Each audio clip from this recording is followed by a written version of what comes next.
భాగ్యనగర్ గణేష్ ఉత్సవ సమితి సమావేశం సోమాజిగూడ ప్రెస్ క్లబ్లో జరిగింది. భాగ్యనగర్ గణేష్ ఉత్సవ సమితి ఎనలేని కృషి సల్పుతూ గణేష్ మండపాల నుండి నిమజ్జన కార్యక్రమం ముగిసేంత వరకు వసతులు, పర్యవేక్షణ, మండపాల నిర్వహణ,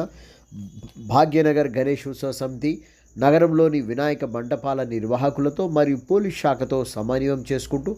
మండప నిర్వాహకులతో రోజు కలుస్తూ ప్రశాంత వాతావరణంలో భక్తి శ్రద్ధలతో నిమజ్జనం రోజు వరకు పూజలు, భజనలు, భోజన వితరణ కార్యక్రమాలు గణేష్ ఉత్సవ కమిటీ సభ్యులు పాల్గొంటూ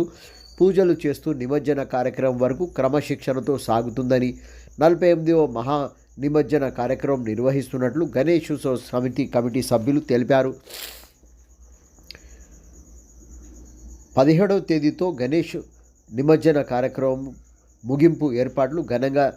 జాగ్రత్తలు పాటిస్తూ ముందుకు సాగుతున్న విషయం, నిమజ్జన కార్యక్రమం వరకు చేసే విషయాలను వినాయక నిమజ్జన కార్యక్రమం 18 శాఖల సమన్వయంతో సాగుతుందని, ప్రభుత్వ పరంగా అన్ని చర్యలు తీసుకుంటుందని, వివిధ ప్రాంతాలలో నిమజ్జన ఏర్పాట్లు ప్రభుత్వం చేపడుతున్న విషయాన్ని గణేష్ ఉత్సవ కమిటీ సభ్యులు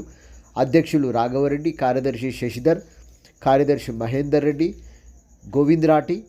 రమేష్, సలహాదారులు కరోడి మాల్జీ తదితరులు ఈ